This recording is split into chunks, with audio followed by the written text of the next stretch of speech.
Xbox, Record This is a podcast celebrating all things gaming, food, and the good old days.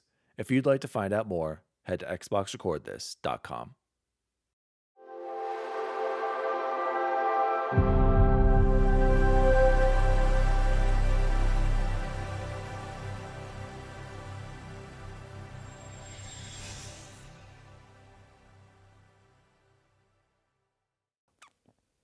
Wow.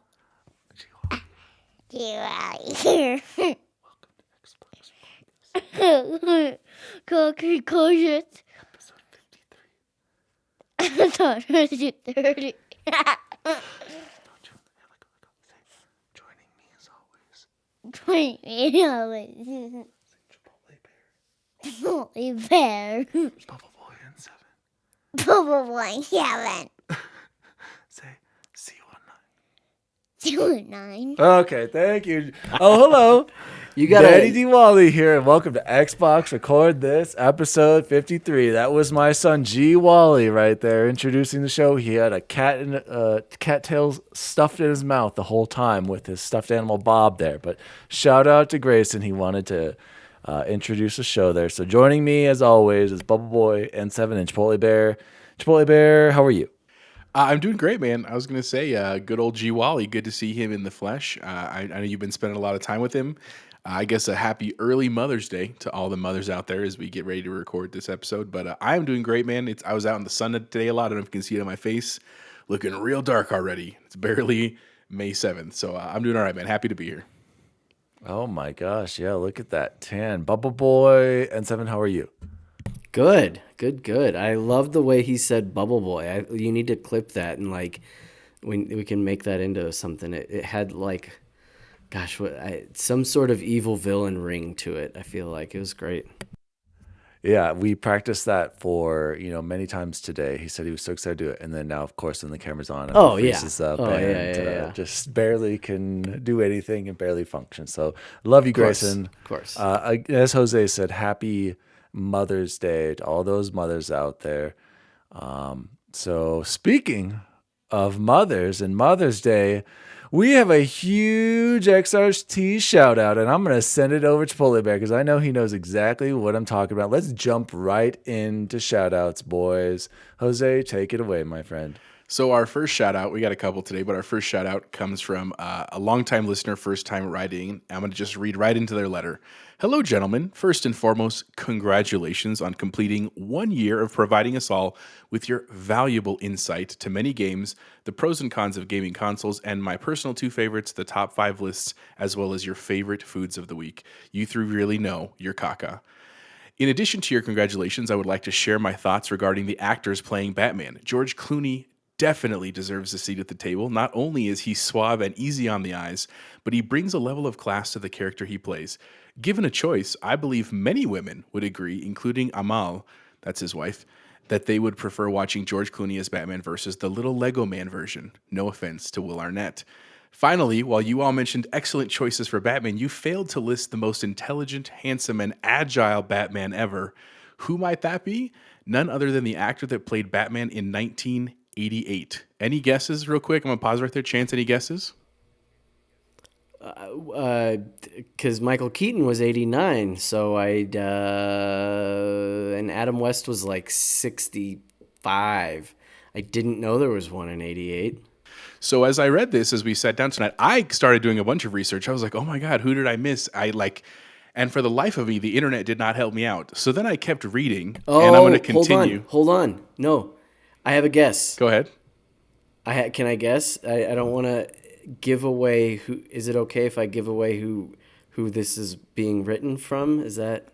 Well, hang on. Let me just keep going because it's right there. Yeah. So Okay. the next going on in the letter, the best Batman would be my mijo, then almost 4-year-old Jose Martinez III for Halloween. That's me. While I apologize that I am I didn't read down. Jesus. I did the same thing. While I apologize that I'm unable to obtain a photo for you due to a current move, he won a Halloween contest for the best costume at the Boulder Mall. Bam. And it said, Jose demonstrated at an early age that he had special skills. While he was 2.5, his tiny toy rolled off the deck into our front yard. He told me he'd be right back. I thought he was going to the bathroom. The next, he went into the garage, opened our car and hopped in it, clicked the 3-step garage door opener, retrieved the ball, hopped back in the car, closed the garage, and climbed out of the door and closed it. Then he went back to the deck to play. I asked him, hey, where's Dad? He said, he's at the store. And then I said, I just heard the garage door open and close. He said, yep, that was me. I couldn't believe it. So I had him actually do it again for me to witness. And need I say more, my mijo is the best Batman. Love your podcast, gentlemen. Thanks for the info and the laughs. See you online. Annette Martinez, a.k.a. Yaya, a.k.a. my wonderful mom. And she said, P.S. Whataburgers and Whoppers are the best burgers. So before I pass it back to Dan, I literally did the same thing, Chance. There you go. Look at that hot take at the end. Love it. Shout out to Annette. What were you going to say there, Bubble Boy? I was just going to say, So I didn't read down love either. The And I was Whataburger like, part. who is the 1988 Batman? So I was like, and because do I go back that far? But what I think is the most impressive part about that story is 1988 didn't have them garage door openers that didn't murder people if they didn't get out of the way. Whew. Yes. So thank you to my wonderful mom, who she listens to every episode. She laughs a lot at all the 3 things that we do. She's known all of us for a very long time. Obviously me for sure, but for definitely Chance and Dan as well.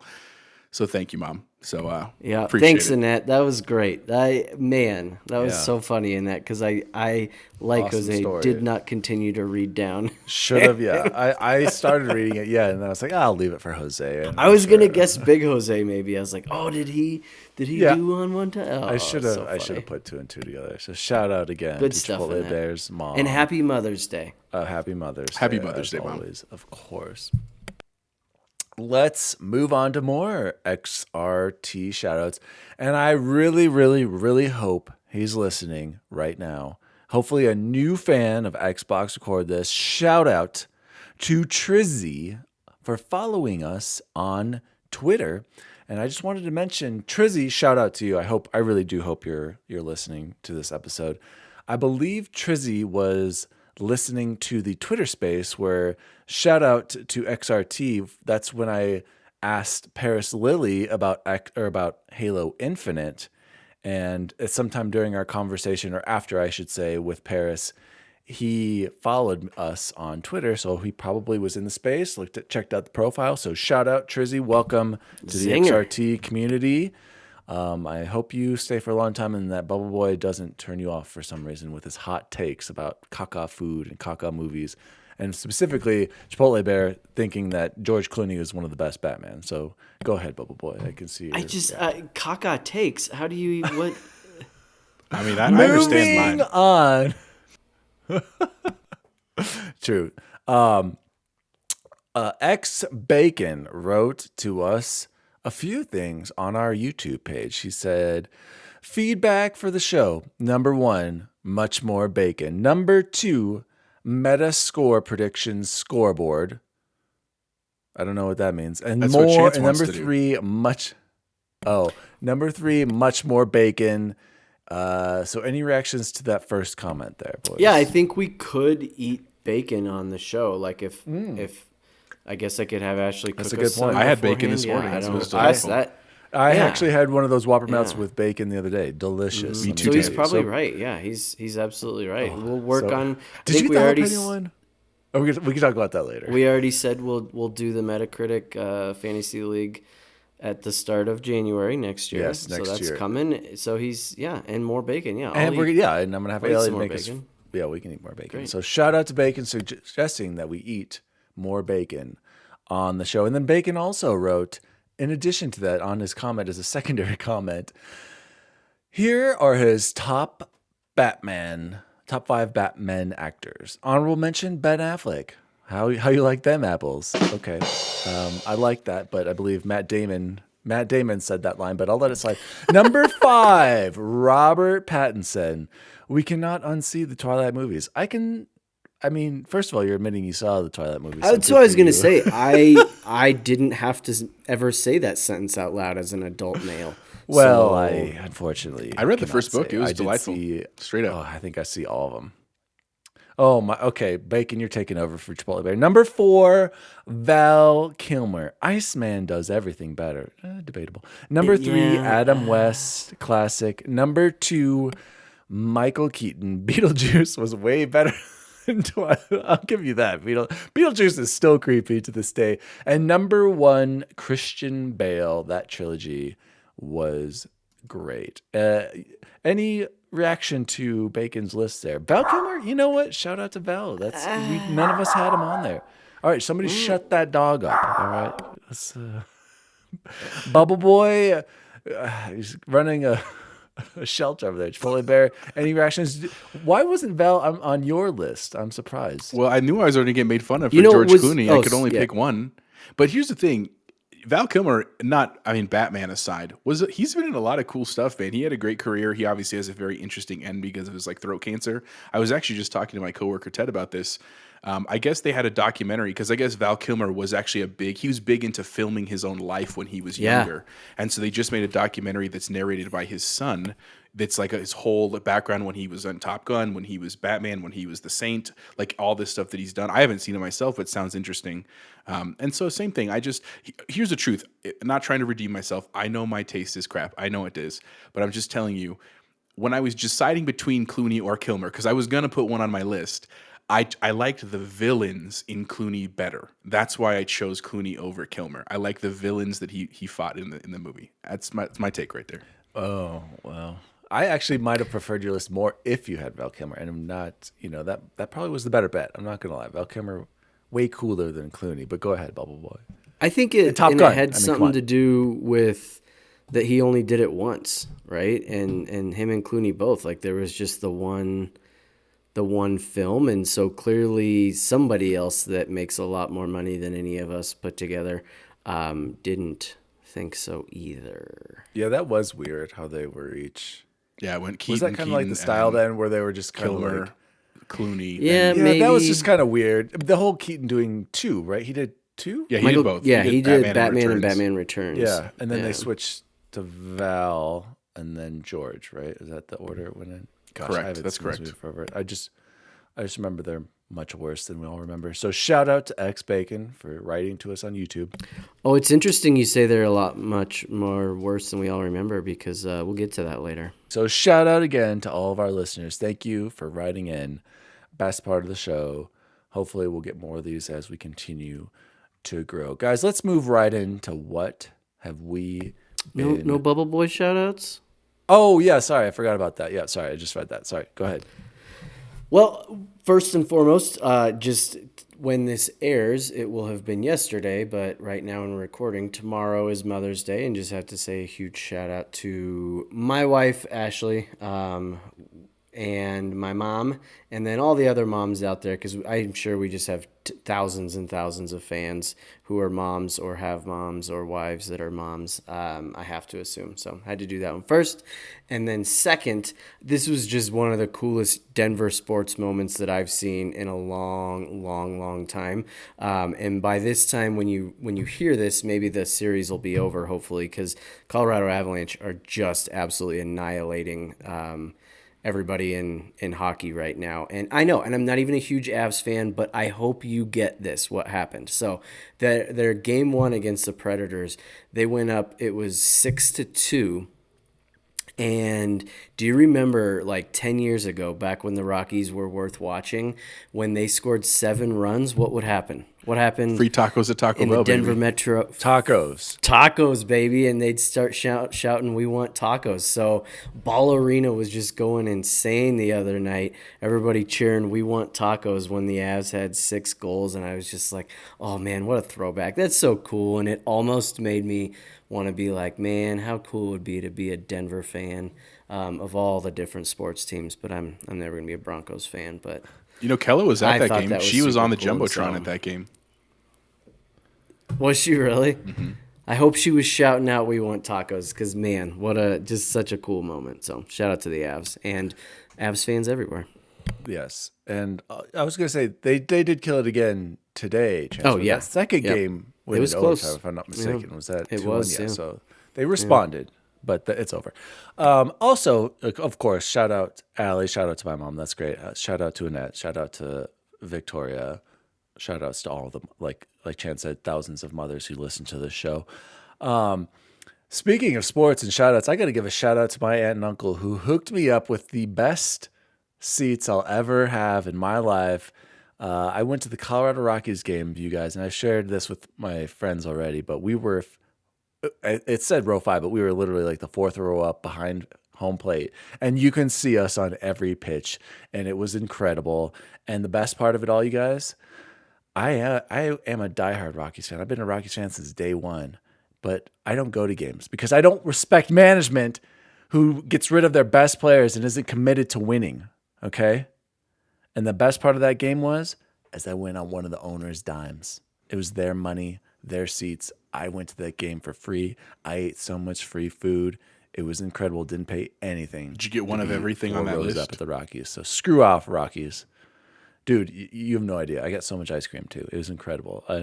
I'll have to make a video about the experience. So shout out to the Rockies owners for paying me to go see their team and eat all their food. Thank you so much. Let's move on, you guys, to what have we been watching. I'm not going to lie. Let's talk about Halo Episode 6. I have not seen 7.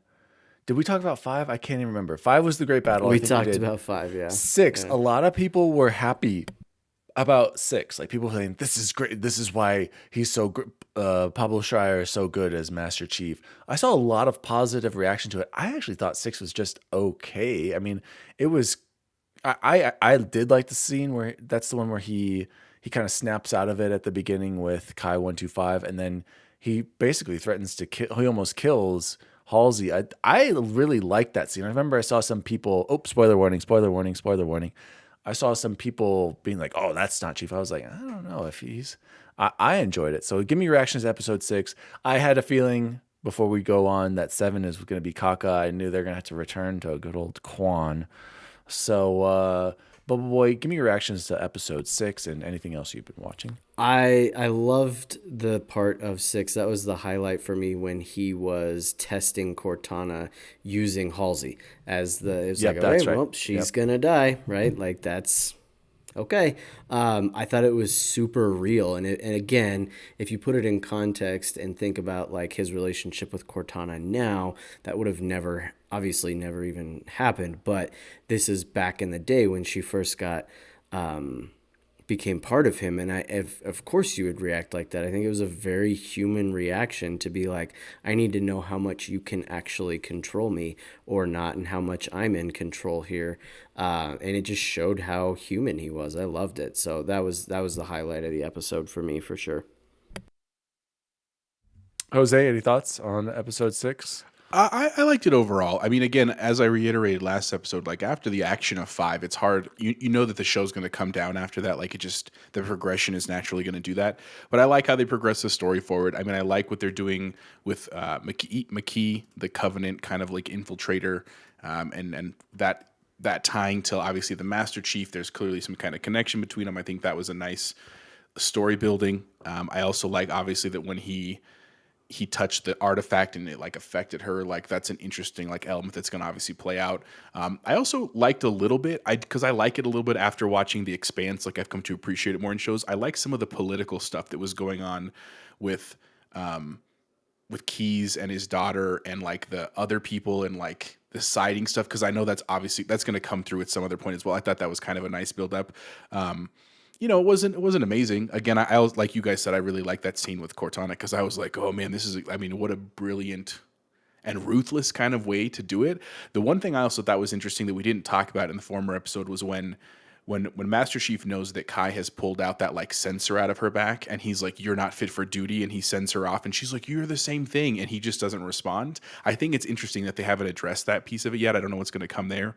And then we'll talk about it next week more, but Chance is right about Episode 7. It was less than great. So we'll see what happens. But those were my thoughts. Suggest watching 2 of your favorite Seinfelds instead, and you'll know just as much about Master Chief in the Halo universe that you want to know about as me and Jose do. Oh, that's very, very disappointing to hear. There was a couple cool very scenes, quickly, but that's it.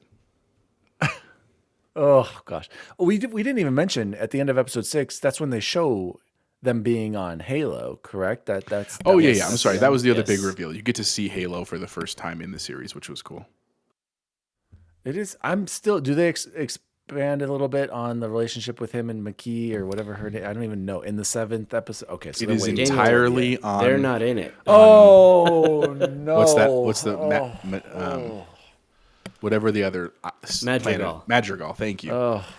They're on the Well- they're at the Encanto house. Oh. Hey, we don't talk about Bruno. All right, at least not yet. Yeah, sorry. Oh, and you know what? This is the what is it in Return of the Jedi? Canto Bright or whatever that stupid casino planet is. That horrible, just pointless The one-off, segment with. yep.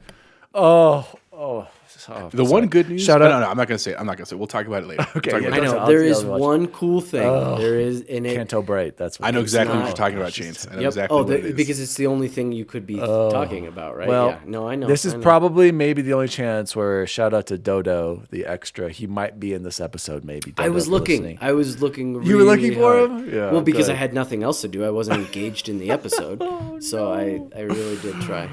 I just wanted to quickly shout out what else have I been watching? Guys, Winning Time, the story of the Los Angeles Lakers with John C. Reilly is phenomenal.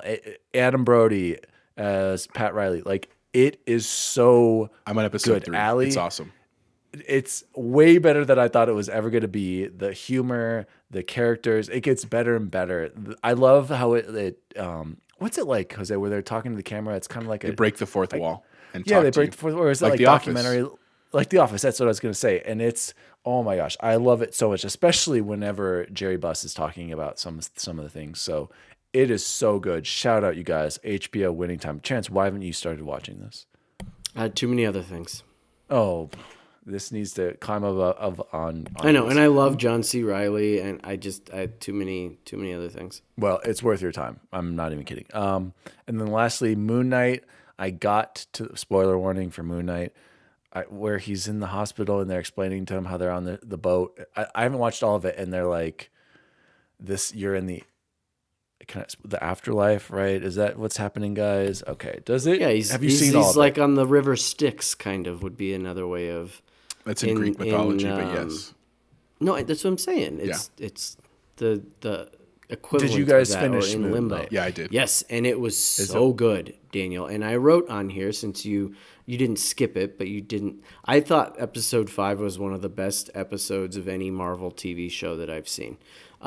Episode 5, the one I'm watching right Episode 5, his ability, Oscar Isaac's ability to play those two different actors the way he did, and all at the same time, I just thought was incredible. I thought it was really well done. I thought now. He's not playing it at the same time, Chance. He's acting someone opposite of him the whole time. It's not like he's just switching. Like, okay, you need to act like this. Are you sure? Are you serious? He's not doing it at the. I mean, No, you know what Feige I may have mean. made clones. He might have done Oh it. my god! No, I thought it was. You really expertly think his done. I acting thought is the- that great? Oscar Isaac? I think his I thought acting it is was great. amazing. I thought it was extremely, extremely well done the way they explained things, and how Stephen Grant was created. Also, because I've been reading the comic books, there were so many nods to that in episode 5 and then episode 6 at the end that I loved. I thought it was extremely well done for something that started really slow and I didn't think I was going to like very much.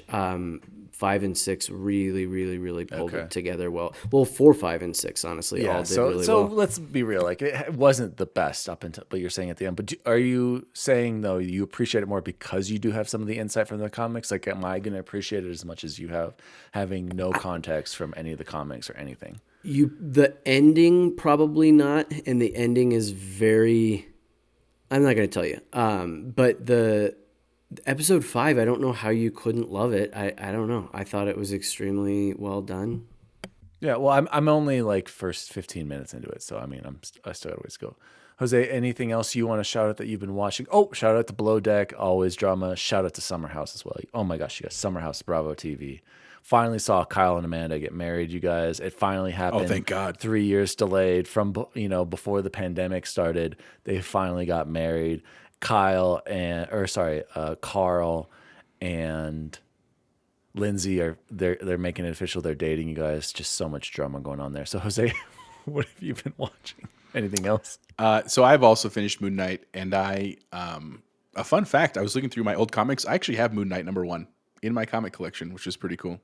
I did like it and how it ended. We'll talk about rankings later when we get to the good old days of like shows. I think Oscar Isaac is a fantastic actor. I do fully agree with that point. And I liked the last 2 episodes way more than the first part of the show. I am not necessarily as fond of what happened at the end of episode 5 and 6. I just didn't. I understand why they did it. It makes perfect sense. It just wasn't for me. That's what I'll say about that. Other stuff I've been watching. We've been watching Ozark. The last part of the final season just got released on Friday, so we're almost through that with that, Victoria and I. And that's really it at this point. And Halo, Moon Knight, and that is really what I've had time for because it's also just busy season at work and Winning Time. And Winning Time, I watched a couple weeks ago and I loved it, and then I kind of fell off. So I want to go back and keep watching it because it is really good. Like the first episode grabbed me hands down. Like I was ready to keep going, and I couldn't at the time because it was like that was the first time it released. So I'd like to go back and has it finished, Dan? Have they have a finale yet? The finale's gonna be tomorrow night. It's gonna be released. So okay, sweet. So I'll catch up and burn through it. Okay. Is Victoria watching it? Tell me she has not. I might try to because I'd like to kind of go back and rewatch it since it's been about a month. I might try to go back, get her on it, get her on us. Okay. Yeah, trust me, Allie was bawling at points. You got to get her in on this. All right, it's really good. So, thank you for what have we been watching. If you'd like to tell us what you've been watching, write us in, Bacon. I'd love to hear what you're watching. You're probably watching some anime or manga stuff, or I don't even know. I want to know what Alan's watching because you said Alan watches everything. Oh my gosh, yeah, we wouldn't have enough time in the show to go over what Alan is watching, and he'll never listen to this show. Guys, let's jump into Xbox news. Trizzy, I hope you're still here, and I hope you're ready to talk some Xbox. We're only 27 minutes in. Let's jump into it. Xbox news. Number 1 on the big XRT news week. Embracer Group has entered into an agreement to acquire Crystal Dynamics, Eidos Montreal, Square Enix Montreal, and a catalog of IPs including Tomb Raider, Deus Ex, Thief, Legacy of Kain, and more than 50 back catalog games from Square Enix. Bubble Boy, I think it says 300 million. Yep. Of course, Wario's got all the main points here. This is coming from Wario64's tweet. Shout out to Warrior. He's always one of the first, even though he probably just stole this right from Embracer as it was happening. 300 million, guys, for those studios and IP. I know there's been a lot of discussion on this already. Everyone knows it's a steal, but incredible deal. But what's even more crazy, and I have to point this out right away, I believe when Sony bought Insomniac, that was like 50 million or something. Still blows my mind that Insomniac, they got them for so cheap. What the steal purchase of a lifetime, steal of the century, right there. For sure. Oh my gosh, it is absolutely incredible. So, Bubble Boy, break it down for us. I don't even know who Embracer Group is. I have no idea what they do. That's what I was going to ask. Or Swedish, I was like, is this a good thing? I don't know. Is it just going away? Are they actually video game? So can I jump in? Yeah, they seem to be. Yeah, jump in, Yes. Jose. So because this is different. So remember last week we were talking about with Ubisoft, we were talking about that there was the private equity firms, and I was like, that's so interesting because like, does an equity firm really care about the status of like games and quality of games? I said I don't think so. Embracer Group is a little bit different. Yes, they are still basically they're looking to like basically invest in this and probably sell it off at a higher price. That's probably what they're going to do still. But the difference is they already own other groups. So in case you didn't know, they have other subsidiaries that they currently own, including Amplifier Games, Asmodee, Coffee Stained, Dark Horse Media, Deca Games, Easy Brain, Gearbox, Coke Media, Saber Interactive, and THQ Nordic. So this is a company that is familiar with video games. And so Wait. These are the guys who have THQ Nordic, the ones who just keep getting all kinds of, oh my gosh, these guys are the ones who have like a bunch of IP and games. So like, okay, go ahead, Jose. So, the question is why, right? And I don't have the answer for that. I mean, is it because they just want to, like, they have the money and they're like, let's do this? I mean, because have you heard not to criticize, I don't want to get super critical, but a lot of people have criticized Square Enix and Eidos for selling this, because did you know what they're going to do with the money that they sold it for, the 300 million? They announced it publicly what they're doing with that money. Yeah, like Spaceship. NFTs and They're going to spend it all on blockchain, NFTs and Kakas blockchain. stupid- Like that's what they want to do. And so they've taken a bunch of heat, because the same thing after this happened, the day after, I guess all the blockchain stuff just like crashed, which has not been great. But anyway, back to the question of Embracer Group. I don't know.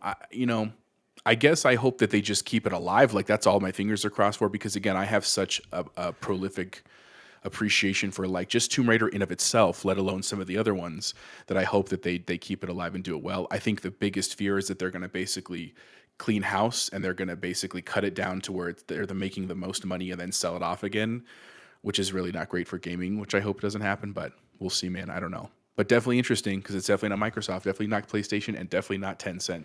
Yeah, and I think Sony buying this branch of Square Enix wouldn't have made sense. I think they would rather, and I think shout out to Joseph and Kyle. They talked about this on the trophy room, how they would just rather have the Japanese side.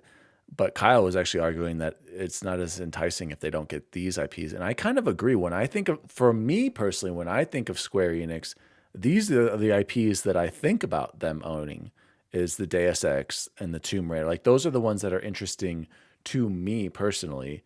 Those are actually some of my only games I really care about. I'm not big into Final Fantasy like chances, like to this day. Like the modern Final Fantasies, they really haven't been doing. I've not been too big into the JRPGs or anything else that they've done. And I think you said Microsoft. On the other hand, sorry, Microsoft buying them. I'm sure Microsoft was probably interested in Crystal Dynamics and Eidos specifically, and especially Deus Ex and Tomb Raider, but they're kind of tied up with this Activision thing still dragging on, which and Sony will with go Bungie, through, but yeah, they're it's getting heat right now from true. Like, are they a monopoly kind of thing? So they can't afford to keep. I mean, they financially can afford it. They can't politically afford to keep buying these big studios right now. Exactly. So Bubble Boy, for me, I'm hoping that things just continue as is, the status quo. I hope they just keep making these IP and they come out on all systems. I'll throw it over to you. Do you think the rest of Square Enix, I guess, will they be absorbed by PlayStation? Like as Joseph said on the trophy room this week, he said like the road's been paved and it's all roads lead to PlayStation getting the rest of Square Enix. And how does that affect you personally if that did happen? Because what is it? Just I don't even know. Is it just Final Fantasy and what is it? Nier? Is Nier even a part of? I don't even know. Is that Square? Probably, yeah. And Anyway, give me your thoughts. I'm not gonna be all that upset. 15. I remember the car, and I remember not really liking the car that you had to drive around in. It was very forgettable to me. 12 was. I liked 13, but it doesn't age great. 12 was like the last one that I really cared about.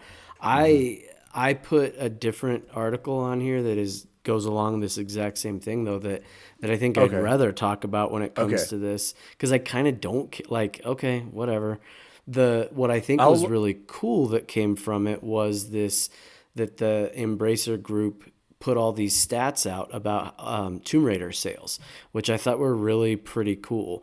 And one of the coolest ones, and you can see on this graphic here if you pull it up, is that of all the Tomb Raider games, they have an 81% Metacritic average, which is pretty impressive. It's like that for one game isn't a phenomenal score, but considering how many different games they've made, and considering some of them have been absolute garbage that really brought that average down, that 81 is pretty cool. So, and you can see there that almost half of all the sales come from the reboot trilogy, which I know is a lot of people's favorite part. So just kind of cool stats that I wish we got to see more stuff like this. And that's also why this was I was actually thinking like, go ahead, Dan, you can go.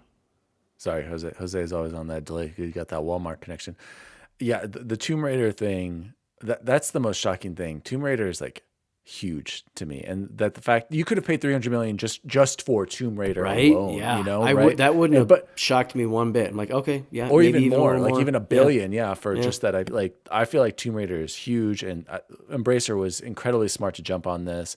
And again, maybe it was the fact that Sony and Microsoft were kind of tied up, and it gave them the opportunity to get some of these awesome IP for the price that they paid. I love the Tomb Raider IP, and also I just looked up quickly, Chance. So Square Enix does have.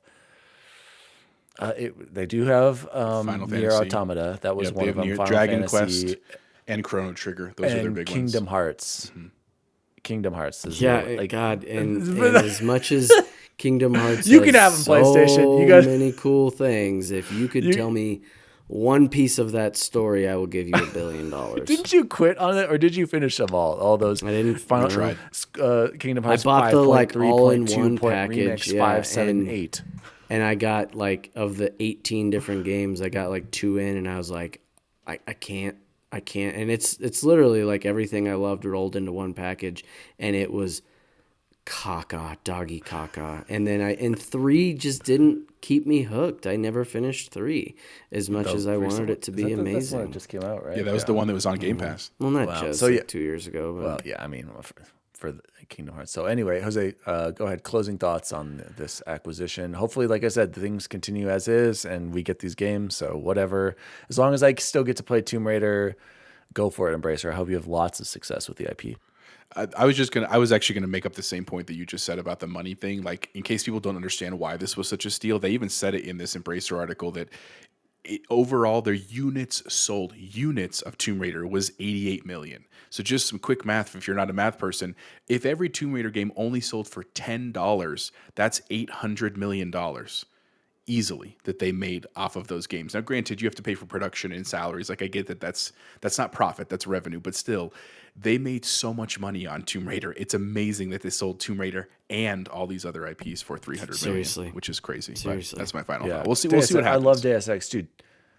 Deus Ex Human Revolution is probably one of my all-time favorite 360 games. So it's up there. It's probably one of my top 20 games of all time. I loved Deus Ex Human Revolution.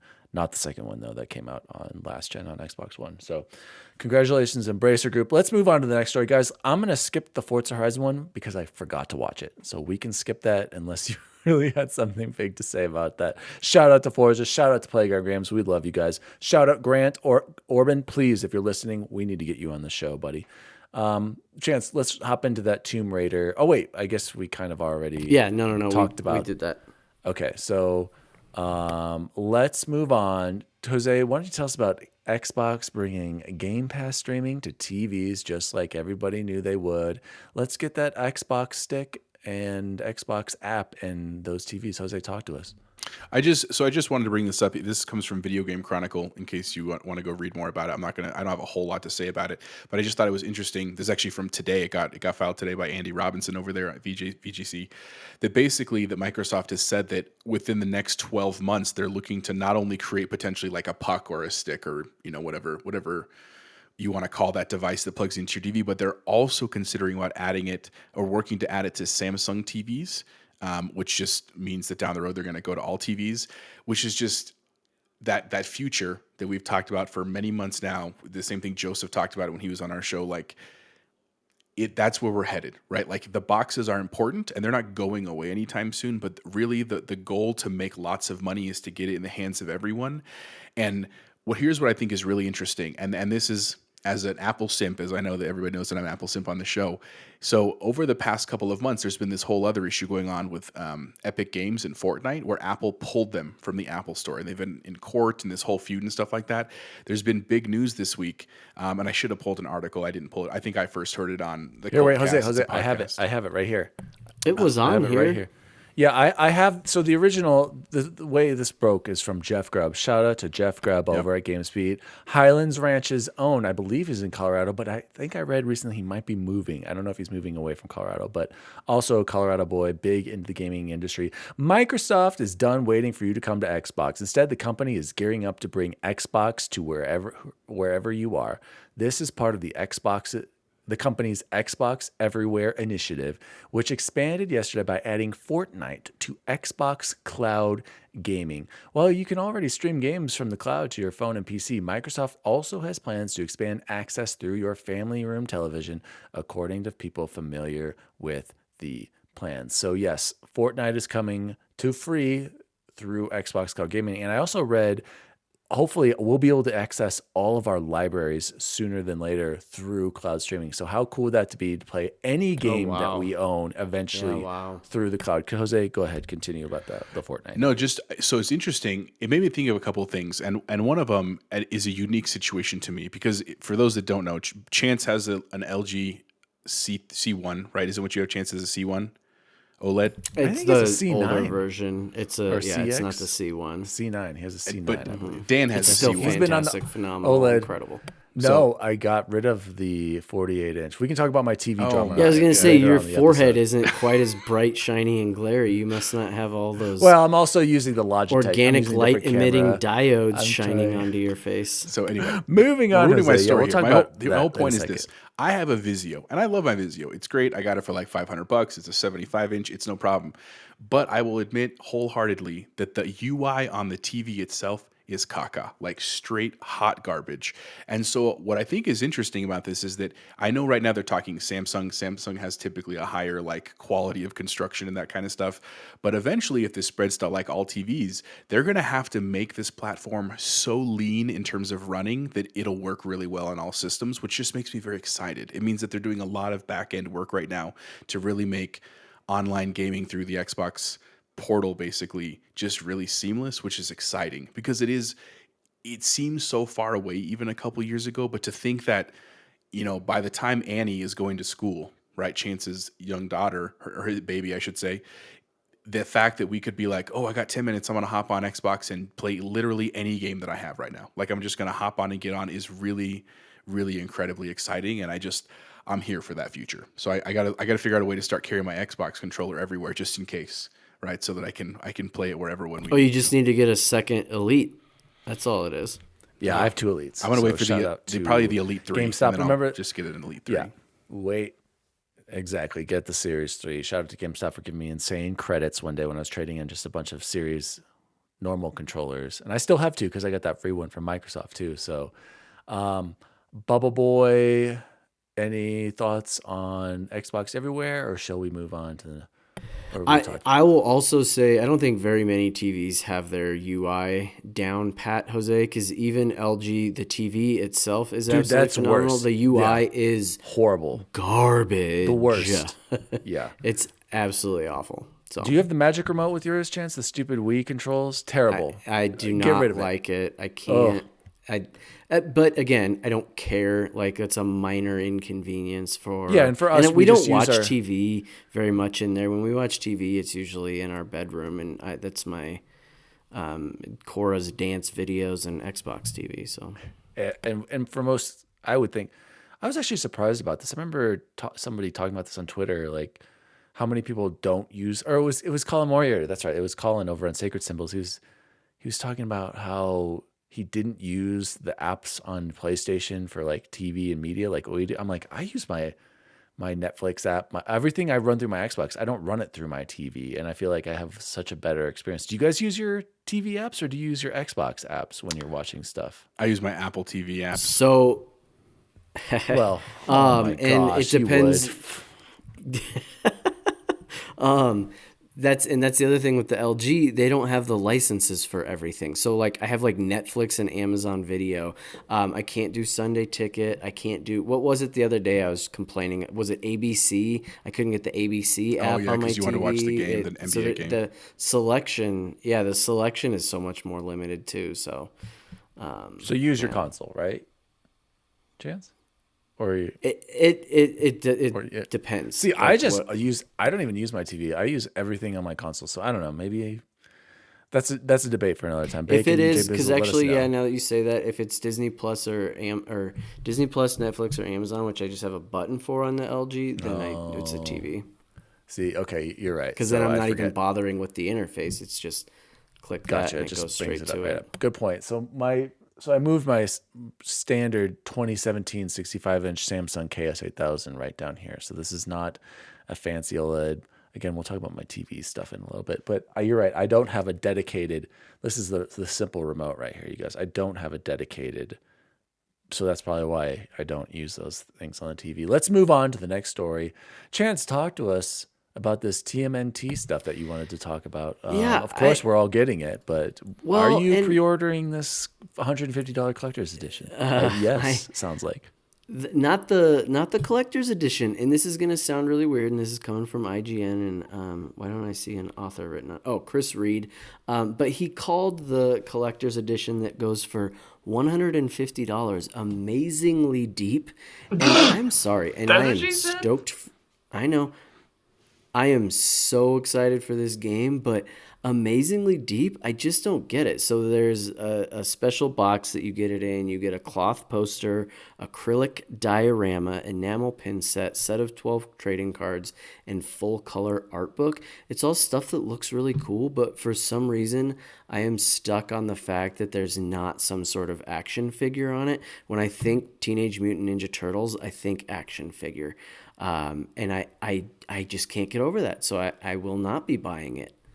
Well, Chance, you don't even have the opportunity. Actually, the Xbox version of this is sold out on Amazon, and it looks like the links they had earlier sold out everywhere else. It is wasn't sold last out. week though. Like I when know, I first clicked on this, I even had it in my had it. box. You were like, or in my cart, and I was like, but I can't not. But then I was like, none of this is compelling to me. Yeah, the only thing that looks cool is that thing on the bottom left. Is that the acrylic thing you were talking about with the 4 turtles like jumping in the air, The like diorama. TMNT? Mm-hmm. Is that what that is? I mean, but when I hear the word diorama, I think guys? of like second grade when we had to make dioramas. I Like know, that just doesn't associate well. I think with of Diorama Rama Day. Is that from Yeah. Simpsons? I feel like that's from the Simpsons or something. Yeah. So Okay, I don't so know. that- and if you get it, great, awesome. And I just amazingly deep. I don't know. They could have done more.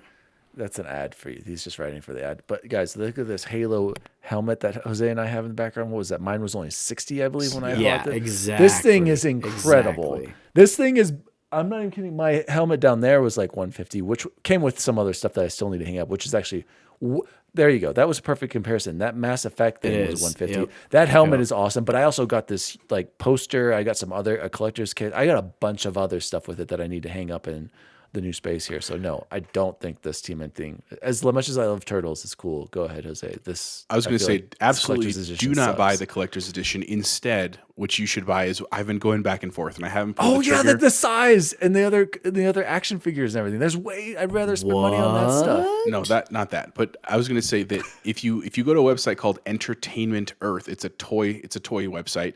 They're releasing currently right now Universal monsters mixed with Ninja Turtles. Raphael is Frankenstein, Leonardo is Hunchback, Mikey is the Mummy. They are incredibly cool looking toys. And they haven't released Donatello's what it's going to be yet, because they're literally in the process of releasing them. I think Raphael's the only one out right now, but they look so sick. Spend the money on that instead. You will be much happier than this. Here's I the see bad news, Jose, about that. Ashley is going to murder you. I had no idea this website existed. Dude, it's I know, this incredible. is crazy. Follow I'm him on looking Twitter at some too. Turtles right now. Oh my! look at this. I'll do you a favor and say Dan told me about this website. I don't know. No, Daniel. man. This is all Daniel. Tell him it's like Jose had spelling or nothing to do something with like it. that. Look at the classic action figures. Gonna buy this. Oh yeah, this is the one with that Raphael, the 1:4 scale. Look at that from the movies, dude. A 120 right there. I'd much rather buy this action figure than Than anything. the set. Look at this. Yeah. This is straight out of the movie, the 1990s movies. This That is being said, incredible. I'll still buy the game. Or The game 19. looks awesome. I can't wait to play all these and have the Oh, yeah, Oh, of course. absolutely. Yeah, oh, no, for But yeah, sure. the collector's edition, For I was sure, like, for that's sure. not. I I was hoping for more. Oh yeah, no, terrible. So yeah, we could spend the next Michelangelo's. hour talking about this website. This is ridiculous. Let's move on to And returning to XRT, sorry for the break, guys. We just spent the last The 6 days looking at final- Entertainment Earth. the final news story for this week. Jose talked to us about the new Xbox Series X chip reportedly in development, but don't expect better performance. And this is coming from Darren Bonthus over at GameSpot. Jose, talk to us. Yeah, so he was talking about YouTube video, and it's in his article. You should go watch it. But in the interview that he does, the guy says, like, I know for a fact Xbox is currently working on a newer, faster, more efficient chip, of this generation. Like, obviously, I know they're also doing R&D for future generations. Obviously, every company does that, but what's interesting about it was like, so when I first heard it, I initially thought, of course, this is going to be for like the equivalent of the Xbox Series X Slim, right? Not that they're going to call it that, but that's what I thought. But in the article and in the interview, they specifically say, no, we're not doing this for a PS Slim. They said the only reason why we're looking at it right now is because if we can make a faster and more power efficient chip, it actually makes the console cheaper for production. That doesn't mean that it'll be necessarily cheaper in the stores, but if it's cheaper for them to make and they can sell it at the same price, it's more money for them. But I just thought it was interesting because it doesn't sound like they're necessarily looking to do a slim version. And not that I want one, I already have a Series X, but I just thought that was interesting considering like we expect that to happen. Right. And I don't know if this is also because of the whole supply shortage thing right now. Like I know we talked a little bit last week, the whole thing that Xbox has been selling really well just because they're actually available and Microsoft has the depots to be able to make them, keep them produced. But it's very clear that they are seeing the success in just having physical consoles out there and they're really trying to ramp it up, which is cool, man. Like success never sleeps, I guess is the moral of the story, that they're not sitting on their laurels and saying we're doing great. They're trying to expand online with the online portal. They're trying to make their hardware faster and more power efficient. Like it's just, they're putting in some work right now, which is cool.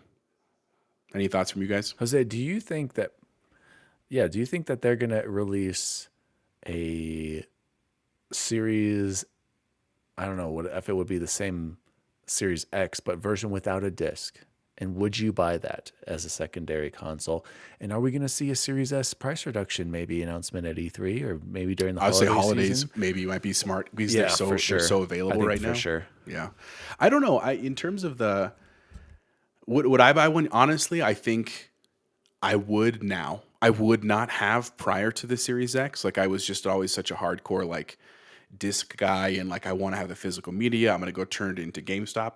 But realistically, after Game Pass, after honestly buying my last couple of games that weren't on Game Pass digitally, where it's just like download starts at 10 p.m. the night before and I'm not waiting for the Amazon guy, like that has revolutionized my life. You know, like the one thing I will be sad to see go is that like when my kids are like, Dad, what can I get you for Father's Day? Like that was always an easy go-to, like go get me Cyberpunk, go get me Elden Ring. Get me an and Xbox now, like, I could gift be like, card. give me an Xbox gift card, which is fine. You know, again, it doesn't mean anything to them necessarily, but I don't know, man. I would consider it in the future as long as the specs were equivalent. Like I wouldn't have gotten a Series S over the X this generation because of the power differences and stuff, but if they were all things equal, they were just no disc, I would consider it, you know, especially if it was available over not having one. How about you? And what about the design? Would you want it just to be like half the version, like a GameCube basically of the Series X? I love the Series I like the design, look by of the it way. right there. I have no Would you problems like a with little that. bit thinner? Like, I don't know. Bubble Boy, stop looking at that entertainment. I can't stop. I'm I in know. tears here. Entertainment The Earth. Teenage Mutant Ninja Turtles Ultimate Metalhead. I just turned 7 again. Oh Like my God. I haven't seen. I know. I this saw the toy- classic action figures. I'm pre-ordering all of them. $17.99, Oh guys. I'm buying them my all. Why did Jose Gosh, introduce this this? is incredible. Bubble Boy This is doesn't the care first about one Xbox. I didn't hear a single thing any of you guys just said. You could have just offered me $100. He doesn't care about the If chips. Chance turns away in the next 7 seconds, we'll each give him $100. Didn't hear it because I am stuck on this metalhead Okay. thing. I am. That has been the Xbox news for the week, guys. If you'd like us to cover something, please write to us. But hopefully within the next couple weeks, we need to remember to do a predictions episode for E3 or Xbox, Bethesda Showcase, Summer Games, all of that stuff. And write us in xboxrecordthis@gmail.com if you want us to talk about any news items for the week. Guys, while Bubble Boy is continuing to look at that website, I'm done. I was pulling up my notes.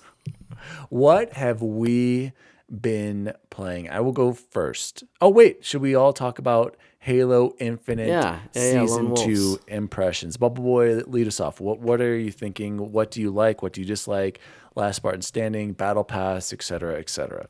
The very end of the battle pass has some super cool shoulder armor that it's like those skulls on it that I can't wait for. to get all the way through those. I'm excited for 53. It's the red armor. I cannot wait to get that red shiny armor. I need it now. Sorry, go ahead. Yeah, no, I was really excited. I haven't played it a ton. This has been a heck of a week, but I did, and I believe I got quite a bit of slack for it. But logged in, it was Tuesday when it first came out because the girls were all at school until like 7 o'clock that night. So I just played straight through. Got a win in that.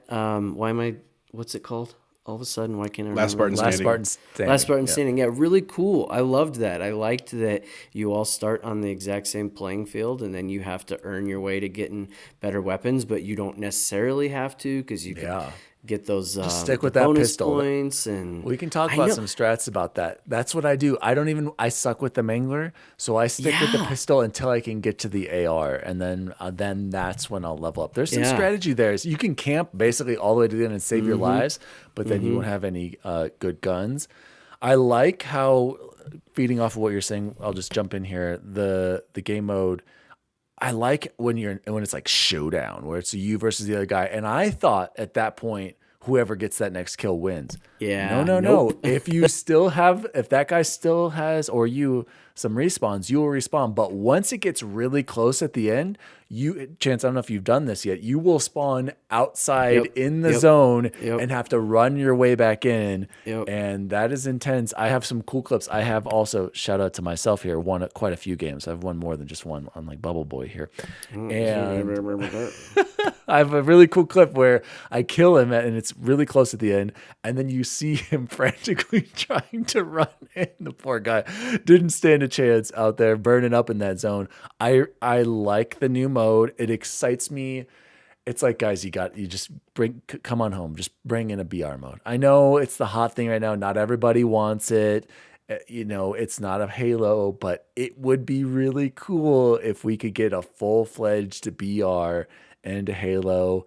I talked about this with Paris, and he went off. I wish you guys would have been in the space. He talked for a good 5 minutes just on. I asked him, I'm like, is it fair that 343 is getting all of this criticism for the state that the game is in? And he was going off. He was like, yeah, it is. I was a little surprised. He's like, they absolutely deserve it because this game doesn't have content that it basically promised at the beginning. And it's interesting, you guys, I don't know if you saw this, Kind of Funny Xcast had an interview with Joseph Staten. So I can't wait to go listen to that for this week's episode. We should listen to that and we'll have some more feedback on that as well. But I'm having fun. What frustrates me so much, you guys, is yes, we could always use more content. I do think there should be a few more maps. Like they should be releasing a map, at least I would say 2 to 3 every season. I feel like that's reasonable. New maps. Fully agree. Okay. I feel like that's reasonable. But other than that, like I feel like the battle pass, some of the stuff is cool. I feel like that they've lowered the prices. They are listening. You're gaining experience. I'm already like level 18 or something. I'm gonna be done with this in a month, not even a month. And buried underneath all this negativity, the game is fun to play. Why isn't that good enough? Even though Bubble Boy, you did say earlier this week that you want that incentive to play, kind of. And that's kind of what Paris was saying because he's a Destiny person. But why isn't it's not my only incentive? I'm just saying, like, it would really be the cherry on top for me if you could take all those cool things and customize them however you want. I agree, and I feel like that's coming. But my thing is like people are hating on Halo so much, but guys, this is a great game at its bones, like a fantastic shooter that feels so good to play. And I hate that all this negativity is on the battle pass and the mass. It's like, guys, what happened to? Well, why would I even play if I'm already 100 in the battle?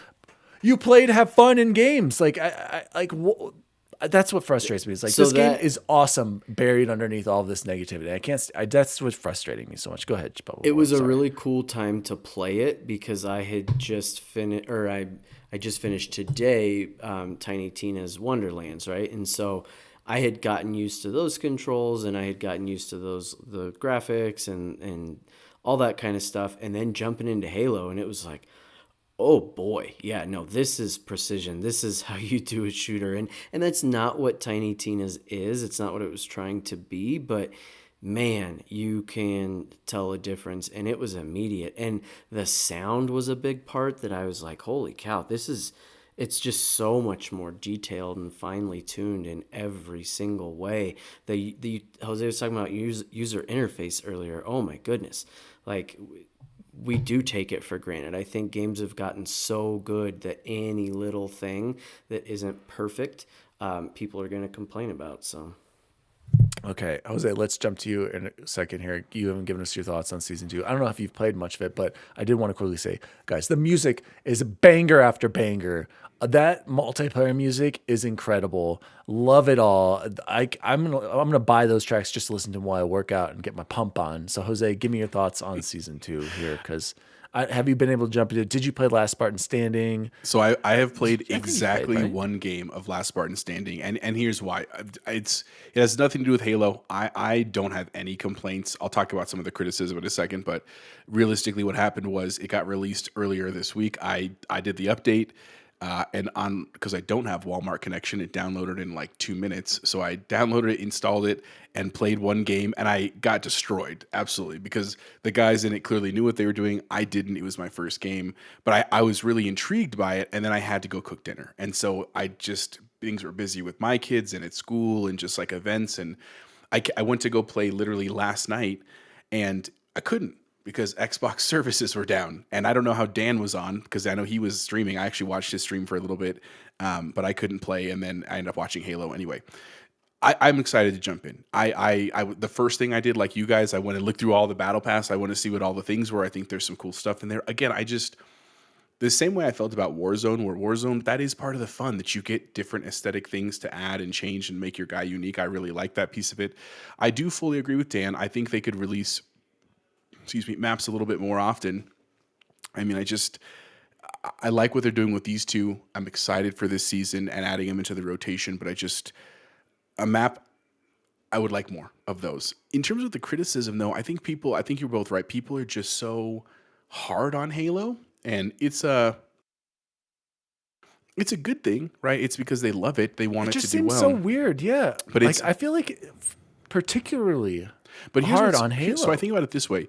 So you think about nobody's talking about Battlefield. Well, okay, that's not a good comparison. The way that I compared it was because that game just How is that not a good comparison? That franchise, you guys. I had that as my number one multiplayer experience of all time. I believe on one of our lists, like multiplayer games, like Battlefield Bad Company. I spent so many hours. Was how many years ago? Yeah, but still, that's the same franchise. How is that different from Halo? Halo's been along that long too. Because we gave up on Battlefield back hardline times. Sorry. No, here's my argument. So I was comparing it because of the competitions. What's the Halo League? I just can't think of the letters right now. What's the Halo League that's going on right now? Halo Championship Series. Thank you. HCS. Halo Championship Series. Right. HCS. So, but compare that to like Overwatch or League of Legends or Dota, right? Like the other big competitive games. Like let's use Overwatch because that's a more modern one. Overwatch hasn't appreciably changed in a long time. They've added a couple new characters, but people still they don't nearly crap on it the same way that they do on Halo. That's just fascinating to me because I agree with both of you that like the controls are tight, the game is fun, they fixed the matchmaking. That was our biggest complaint for the longest time was the matchmaking, and now matchmaking is super fast and clean. They have come out and said recently that I guess there was a bunch of stuff with launch issues with the service side of it, not the content, but the service side. And that's actually what I think has been the most incredible part of it for 303 or 343. Not that they shouldn't be criticized, because if you mess up, you should be. That's part of what you're doing out there. But that they've been so transparent with their information, because that is so not common in a lot of games. Like I really appreciate the transparency. They have been so good about like Twitter and Instagram and their website and the Halo Infinite website, the Waypoint blog. Like they're like, we hear you. We messed this up. We're fixing it. We're working on this. Like that, I think is really impressive, and I hope that they continue it. I think they will. I don't have a reason to think that they won't, but I'm hoping that over time people will just come back to really appreciate that, because that's just not normal, unfortunately, in a lot of realms with games. So overall, loving it. Excited to get back into it and play it, especially as school comes to an end here in a couple weeks, and I can really just like hunker down and get into the season. And like we said last show, and this is my last thought, I don't feel stressed about the battle pass. I did feel like that in season 1 where I was like, oh God, because I'm not as good of a gamer. Like I'm not planning on getting a lot of dubs in Last Man Standing on my own. I was such in a hurry. I got to get to the end of the battle pass, got to get to, and then I got there so quickly and I was like, oh, what was I worried about? I don't feel that same stress in season 2 where I'm just like, oh, I'll play when I want to play. And when I have time, I'm going to finish other games and I will get there eventually. And I like that feeling a lot. And you'll always be able to because they don't expire. Bubble Boy, any final thoughts, or do you want me to close this up? I have a final. Okay, so I'll end it here, guys. Halo Infinite is a great game. The great multiplayer shooter. It is a great game. I hope things turn around. I don't think it's as bad as everyone thinks it is. Whenever I go play, I have fun. And I also rage a lot. I was raging hardcore. I'm glad none of you stopped by my stream last night because I was freaking the F out at points because there is a skill gap there and there you do have to either get good or you're going to get dominated. So I love Halo, and I'll end it with this. Joseph Staten wrote this on his Twitter just on Cinco, happy Cinco de Mayo over there. He said to everyone, all of our Latino listeners, hey, Spartans, this week has been bumpy. That definitely wasn't our goal. We are indeed taking your feedback to heart, especially regarding map jumps and speedrunning. We didn't talk about that. There's some changes to jumping. They're probably going to revert it. We're reviewing options and we'll have more news to come. Note, some of you may wonder, does he even read the replies? Yes, I do. I'm reading every single one of them on this thread, so please keep the constructive feedback coming. And I had to write in. I said, thanks for everything you and the team have done for the game. Underneath all the criticism is an incredibly fun, well-made, well-balanced arena shooter. We all want Halo to succeed. Just keep growing, taking feedback, being transparent, which they're doing a great job of, and add the Battle Royale mode. # see you on Perfect. There. Oh, man, I really wish he would have. This is making me sad now for multiple reasons on that. Perfect. Guys, let's move on. Does anyone else have anything that they've been playing? I really have only been playing that. I played a little bit of Weird West, Jose. I finished the first story. That's it. Now, it just, whenever I play it, I'm like, yeah, this is good. This is fine. But it does, I'm not like, I got to get back to it. I got to move on. So, Bubble Boy, tell us, what have you been playing? I started Trek to Yomi, and it's the art style of it is wonderful. I think they nailed the kind of period piece that they do, and you get the film graininess and the black and white. It is really repetitive combat, but it's, I think it'll also be super short. I played it for maybe an hour and a half, and I'm, I think, like a third to half of the way done. But it's worth your time for free 99. Like it was a fun game to pick up and try. Yeah, and a shout out to ACG and Skilp. They both said they recommended it a lot, and so they both really talked about the art style. The graphics were awesome. He did say ACG was talking about the comic being like, it's nothing crazy, but it's worth playing for the time, and especially Game Pass. And he said even that he would pay a certain amount for it. So Jose, for sure. I think too, the other thing I would add, because I ended up using the katana and Rivers of Blood for so much of the last part of my Elden Ring run that I'm like, oh, well, it's going to be hard. It's going to be Elden Ring like. And maybe I need to turn up the difficulty and try it. It could be really cool, I think, if it was harder, because you can get slashed like 12 times yourself before you die, and then you kill everybody else in 1 or 2 hits. But I might just talk myself into turning it up here. So, Chipotle Bear, anything else for you, or have you just been busy being Chipotle Bear? Well, I've been mostly busy, to be completely honest. But I played a little bit more of Weird West. I am on the 4th of the 5 stories, and I agree with you, Dan. Like I haven't been blown away by it. It's very cool. It's not like it's a bad game. And I've actually really liked the stealth element. And as the stories go on, it gets a little bit harder in terms of like you can't just. Like in the first couple of stories, I felt like I could pretty much just brute force myself in, like tank my way in, and it's fine. There's too many guys and too many scenarios. You can't do that moving forward, but it's been okay. At this point, I just feel like I can't quit. Like I just feel like I'm so close to the end of story 4, and there's only one more. Like I just want to see how this whole thing wraps up. But I've definitely stopped doing like a lot of the side quest stuff, and I just gonna try to burn through because I do want to play a lot of Halo, and I really want to play that turn-up game. Like I really genuinely do. So that's my goal. Hopefully over here, a couple weeks is to get to that piece. So we'll see. Tell tell me how much time when you get to the end, how much it takes you, and also any other pointers for me to save time and get through it quick. Because I'm kind of like you. I'm like I want to get through this, and I'm having fun, but I'm not like. So one pointer I can give don't you wanna right now, spend real more. quick, I don't is want to spend more. save a lot. I don't know why I wasn't doing that in my first couple runs, but like literally every Yeah. time I was about to go do something big, I would just save, and if I died, just reload right there. Because if you don't, inevitably you'll get to these points where you lost a bunch of progress, like where you killed all these people, or when you're trying to sneak through to certain things. Like I've learned that lesson, and it's helping go a lot faster to just save a lot. So just a thought. I have been too. And also just quickly on Weird West, I've noticed right away I wasn't able to just get through things quickly and shoot my way through. Jose, I was getting annihilated. So I don't know if I was spending my points right or getting my guns up. Like I was like, this is. I thought the difficulty's been fine already on normal. So, well, I'll have more thoughts on Weird West. So, guys, let's move on to the good old days, and I'm going to send it over to Bubble Boy to have him take it away on this one. Yeah, if I had the right thing going on here. Wait, we skipped over the world's greatest deposition of the world's greatest detective. Why don't we close the show with that? Let's get into the good old days topic right now. Okay, the good old days is the top 5 Marvel TV shows, including cartoons and all that good stuff. So we did the Netflix ones before they switched over to Disney Plus. Everything Marvel TV. I will go first because No, let me go first. Daniel's going to go ahead and go first. You're going to be disappointed with my list. Give you because definitive this list one, over I here. But remember you got to when- stop putting. You have to stop putting them on here because then we see it and it's like Well, it's really how about you just- anticlimactic. Well, which is for you it is, but for the listeners, they're always like, "Oh my gosh, what's DaddyDWALLY going to do next?" Oh, Jose, you had like 3 chances there. When you sent this to us, and I completely forgot about it until basically right now, I was like, top Marvel TV shows? Like, I couldn't even, like, I was like, there are good ones that, like, 5 of them, and you're going to hear right now, I don't even have 5. This is one where I'm like, are there even good shows? I'm really interested to hear your shows. Maybe I'll add some on here after this. So this is what immediately came to my mind. Okay. So number 5, we have question marks.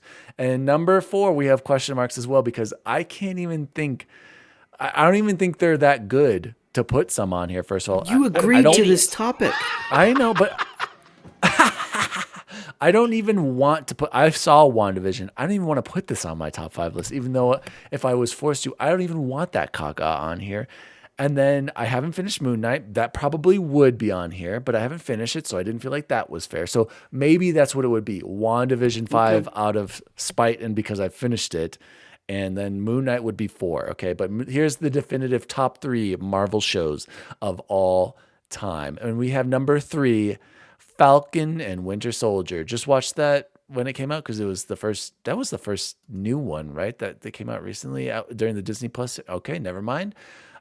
I had to put something at number 3. Number 2, Daredevil season 1. This show was fantastic. This blew me away when I watched this on Netflix.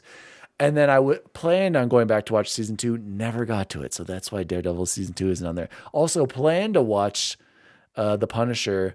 Again, time, I don't know what I was doing. Just didn't get to it. I'm sure they're both fantastic. Didn't finish those. So honorable mentions to those 2. And number 1, of course, is X-Men 1990s cartoon. Is there anything better than the 1990s Marvel X-Men? Are you kidding me? That was my childhood, my video game, X-Men Mutant Apocalypse. Got the Gambit right there behind me. Give me the Cyclops, bzz, bzz, turning my little knob, bzz, let the red ruby quartz get out of the way to shoot the laser. Scott Slim Summers.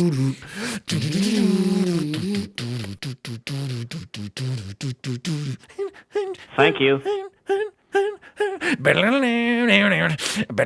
Okay, I'll move on. Jose, give us your next list. We'll have Bubble Boy close this Yeah, that because sounds we all good. know everyone's gonna have Marvel's X-Men 1990s number 1. Come on, let's be real. So my quick honorable mention, because I didn't love the main character acting. I really wanted to love the show. Like I really genuinely did. And I think the character is really cool, but it just didn't deliver because I think the guy who played him was just not very good. I'm sorry. Was Iron Fist on Netflix?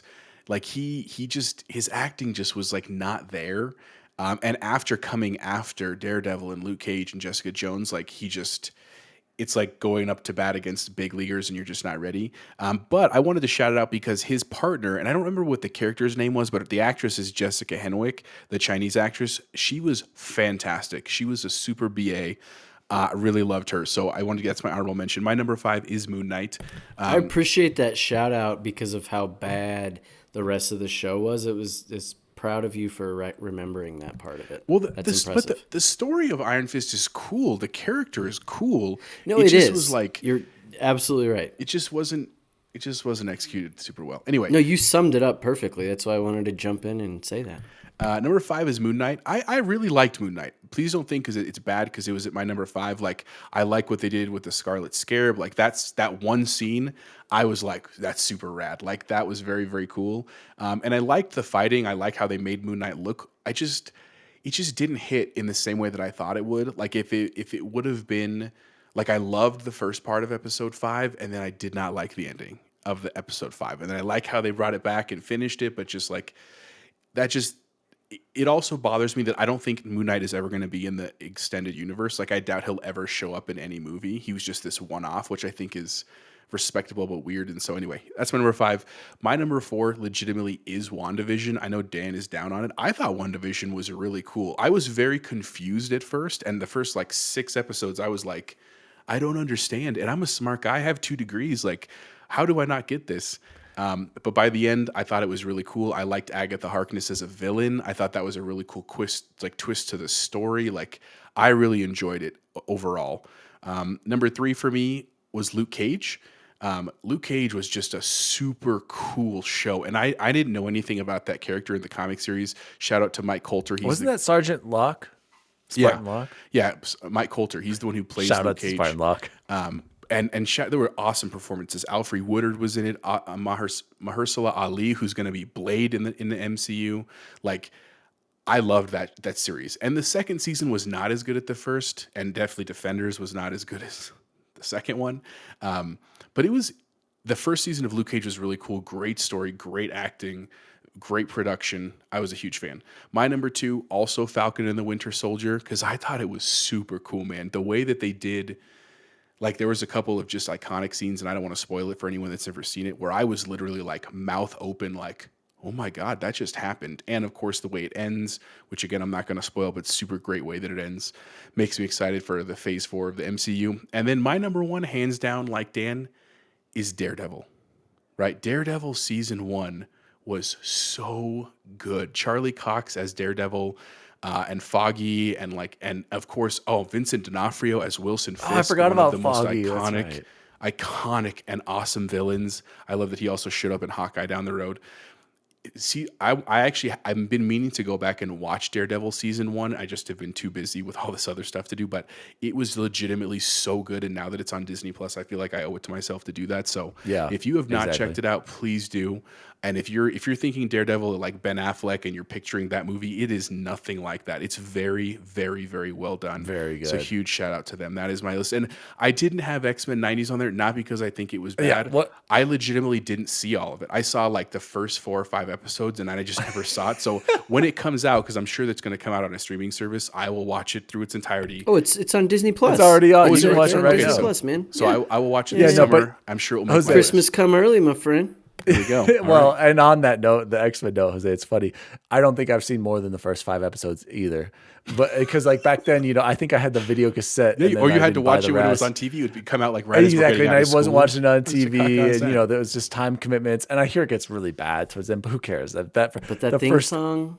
Yeah, and the Sentinel, Night of the Sentinels, the first episode is like iconic. Jubilee and it's Rogue. funny you say that. I know the cartoon. It just I need to go watch it with the girls. So maybe. on the Punisher and why I didn't get to watch as many of these, I think I know why. So Punisher came out in 2017. That's when I What were you was doing in getting 2017? married, moving, exactly, and Hogwash. Grayson was born. So that a lot was going on in 2017, and then Punisher season 2 was 2015, and I was probably just focused on.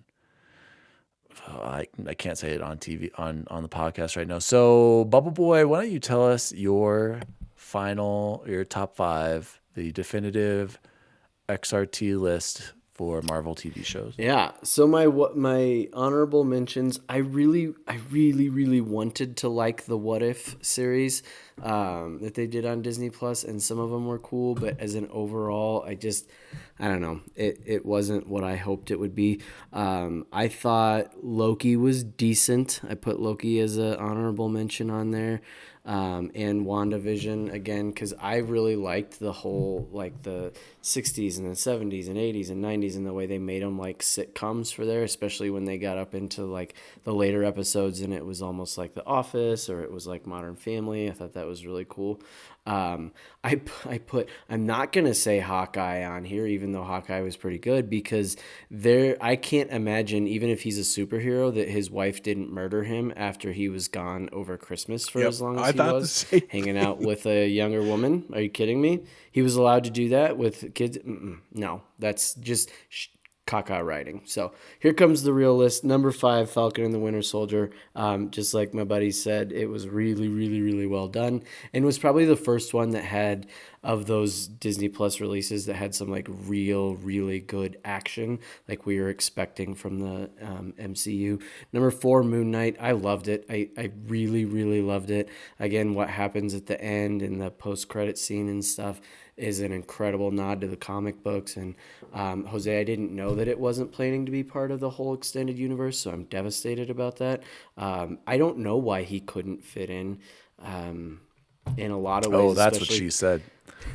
That's what she said. Oh, it's different. That one was different. Where's the Michael? That's what she said. Nope, that's not it either. That's what she said. There we go. Yep, there it is. There we go. Michael. Number 3 was The Punisher. I have always loved The Punisher. I think his I guess if you'll call it origin story is so horrific, but I just love it. I think it's so super cool. I loved, oh my God, why am I drawing a blank on his name all of a sudden? Big nose guy. He was in What's the Walking guy Dead. that plays the Shane Punisher? in Walking Dead. Yes. Yes, Frank Castle. Why can I not John think of his name? Bernthal. John Bernthal. Yes, he did wonderful. Number 2, X-Men the Animated Series. I feel like I watched as many as I could, but and that theme song, it slaps. It's the best. So it has to be on there. And all joking aside, the way the characters were drawn in that is exactly what I think of each of those X-Men as. Exactly. I know there's been all kinds of Even different. to this day. Yep. Like And that's if what you people don't know want much in the about movies. Like if comics- they make X-Men movies, that's what people want to see. They don't want to see the like modern, like all black and gold and like no, that's not my X-Men. No. Give me Wolverine in that yellow spandex, baby. So that's just the definitive X-Men to me. And then number 1, like everybody else said, or I think maybe Daniels wasn't one, but Daredevil. Daredevil season 1 was as good as it gets, I think, for a Netflix show. And I did not see that coming at all because of how awful that Elektra and Daredevil movies were back in the day. And it was just super, super well done. And I've heard rumblings that they're gonna continue it with the same cast and everything. Yeah, I've heard that too. And Well, he showed up in so. a spoiler. He showed up in one of the Spoiler newer warning, Marvel movies. Jose. I'm not going to say No. And Spider-Man. Oh gosh. I still haven't seen Spider. I mean, I might actually go watch Spider-Man tonight. Wait, you still haven't seen? Oh my god. Amateur hour. Okay. No, Bubble because Boy. I thought the big and we'll do spoiler alert. Even though I haven't seen it, I think it did get spoiled for me. I thought the big spoiler was Doctor. My God, Doctor Octavius. My goodness, can't say words. Doc Ock. Sorry. But that it's not that there's other Spider-Man and Andrew Garfield comes back. What? Yeah. So, first of all, why are they spoiling that? By the way, why they can't just advertise not like that's a big whatever. I guess it doesn't matter to Chance now, so it won't hit as much. But yeah, I guess the other. No, I big know spoiler, that. Yeah, that sucks. On the Marvel TV shows, I just want to say really quickly, The Punisher. What I think I appreciated, or what we all appreciated about it, is it was grounded and gritty, and the fighting choreography was incredible in it. But one thing I do remember about the show, the one negative, he took a beating. Daredevil I think we might have talked about this before when we were, back when it was on. He gets his butt kicked a lot. And you're like, okay, I don't know how any man can survive this kind of beat, like consistently taking a horrible beating. So sorry, I just But wanted to say I love that close out. aspect of the Closing thoughts story on- was that like he was like losing. It's the same thing. Part of why I like Batman when that happened to Batman in the Batman movies was like it shows that he did just one day was this like god who can just beat up everyone. Like you have to learn those lessons. And remember there's a fight scene if you specifically in the end of the season in like a hallway that is one of the coolest cinematic fights I've ever seen in a movie. Like legitimately was a super awesome one. That's it. Guys, thank you so much for the good old days. Shout out to Bubble Boy for bringing that up. There are good shows, and I just need to finish more. Like Chance, I'm still watching Loki. Like I said, I still haven't finished Moon Knight. I just need to finish more of them. I'm very far behind. I don't know how you guys get a chance to fit all of these into your schedules. Let's move on. Dang it, Jose, I was trying to set you up there. Let's move on to the best food we had this week. And I will go first. What is going on with Chipotle, you guys? I'm on the website right now because I wanted to look up the name of that new steak that I tried. Guess what's being advertised to me right now, Chance? Pollo asado. The pollo asado. What is someone going needs on? to get fired. What I'm is gonna write a going letter, on? I think. Let's The all pollo write a letter asado has and been sign it. gone for what, like 2 weeks now? At Oh, I least? just saw Like, a commercial today too. What is going on, Chipotle? Like, this is very disappointing for me to see this. I had the new steak. I don't remember. Is it like Guajillo. It's Guajillo steak, man. Chance, was it Guajillo? That's what it was. I remember it was Guajillo garlic And steak it ain't or something. cheap. Guajillo garlic, yeah. No, my burrito. $12, right? I mean, I don't. My order, sorry, was $17, but I also get the side of guac and the small chips. So yeah, and I also got the double, of course. It is delicious, and it was the best food I've had this week. The problem is Chipotle is going to break my heart again. They're trying these awesome new flavors that I wrote to this in our nerd chat. This chicken needs to replace the old chicken. This steak needs to replace the old steak. Fully agree. Yes. This one especially. The old chicken I can deal with, you know what, but sometimes a lot of people complain about the steak that we have is being a little too chewy. You know, some people tend to have a problem with the steak. This one, delicious, you guys. It is worth your time. It is worth your money. Best food I had this week was that Guajillo garlic steak, I believe is what it was, Jose. Who wants to go next with the best food they had this week? I'll go next. So this week I got to go. It's a company that's been in Denver for a really long time. I've heard of it, never been there, but I got to go to the Denver Biscuit Company. It is amazing. It's basically a bunch of sandwiches in between giant fluffy homemade biscuits. And I got the Lola, which was basically a fried chicken breast, bacon, like a honey butter, and then syrup on top. Absolutely incredible. Like just delicious, filling, not like where I was so bad at the end. And because I went in the morning, they had free coffee, which is really awesome as well. So definitely recommend Denver Biscuit Company. Also, just in cool food news for my neck of the woods, Cane's Chicken is officially opening on May 17th nearby me. And I have learned that if you're the first 100 people in there, you get a shirt. And on the morning of, they're going to do a raffle for free Cane's for a year. So that is a Tuesday of school. Oh, boy. I might have to skip school and go try to do that. Although it's graduation week, so I'm probably not going to do that. Jose, that is not incredible news in the breaking news I thought you were going to break to me. I thought you were going to tell me about Popeyes. I'm waiting. I'm trying to opening find a date. last. I can't find the date, bud. Every time I drive by there, Get I'm literally me almost causing me to crash Popeyes. trying to see the Popeyes over there. So I can try that new open? What's Buffalo going on Ranch over one. Oh yeah, someone's got to report back in that. Nothing's going to beat the classic spicy or the classic one. Bubble Boy, what was the best food you had this week? It's an oldie but a goodie, and I was just driving to work, and I was like, I deserve some McDonald's breakfast today, and I got the number 6 breakfast. Is anybody bacon McGriddle, baby? Yep. The best. The best. Yeah, I just was like, how you can't mess it up. It's got the little bit of crispy, crunchy bacon, which I don't typically love crispy bacon. I like it a little chewier more often than not. But Me too. In the McGriddle, it's perfect because everything else is soft in the McGriddle. Salt, the sweet, yeah. the cheese melted. I'm sitting there, egg. and it's funny because, and then of course I got like a large iced caramel coffee, and the whole thing was like $4, right? with a hash brown, and I'm driving past Starbucks, and I'm like, why? Why would I pay double for just coffee when I could get this absolutely incredible bacon McGriddle here? I will defend sausage McMuffins as well. They are delicious, but man, bacon McGriddle, Yeah, all the breakfast items at McDonald's are delicious. Oh, yeah. but McGriddle's a whole. It's the S top tier. tier. McGriddle's the as S they tier say. items. Yep. yes.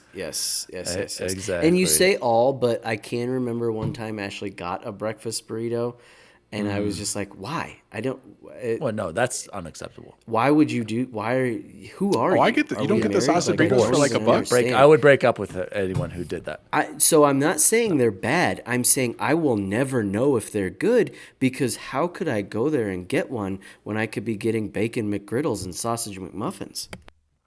Totally agree. I would break up with my girlfriend at the time if they ever did that, or divorce my wife. Well, Guys, we this were has married been, and we had that kid thing already. yeah, but it's a big know. hassle. Xbox record this episode 53. I forgot to say, this marks the official start to season 2 of XRT. Season 2, aka year 2 of Xbox record Bigger, badder, better. Thanks for that, boy. My name is DaddyDWALLY. You can find me at DaddyDWALLY across all social media. If you'd like to ride in the show, please, Trizzy, I hope to hear from you. Bacon, Bogus, everyone, please write us in. Favorite part of the show is our shoutouts and inquiries from the audience. You can follow us and write to us at Xbox Record This at all social media. I forgot to post that clip. Gosh dang it. I'm sorry. Been busy a little bit this week. Chipotle Bear, where can people find you? You can find me on Twitter, Chipotle_bear, or on Twitter at Chipotle Bear, trying to just keep posting things to talk about and share our lives. And Twitter, trying to be active. You know, there's a lot of great stuff happening in gaming and starting to get like replies and likes from people that are like not our friends. So trying to build up that following, which has been great. Really quickly wanted to shout out my mom again. Thank you, Mom, for writing in. Love you very much. And of course to my mom and my beautiful, wonderful wife and my mother-in-law. Happy Mother's Day to everybody out there. Hope it's a great day for everybody. And Bubble Boy, where can people find you? Out in the boonies. Yep, he really is, folks. He's at 40% upload while Jose and I are almost done. So he is out there in Kansas trying to upload. Even on his internet can't catch up. What is it? The Elon? What's the Elon internet out there? The Skynet or whatever the heck it's called? Skynet is the Terminator. As always, Terminators. See you online. See you online. See you online. If you were a chick, who's the one guy you would sleep with? John Stamos. What? Did we just become best friends? Yup! Do you want to go do karate in the garage? Yup! Well, I won't. You got nothing. Xbox Record This is a podcast created by Daniel Walenzik. You can follow him at DaddyDWALLY on all social media. The assistant to the co-host is Jose Martinez, and you can follow him at Chipotle_bear on Twitter. The assistant to the co-host is Chance Siegel, and you can follow him at BubbleBoyN7. You can follow the show at Xbox Record This on all social media. If you'd like to find out more about the show, visit xboxrecordthis.com.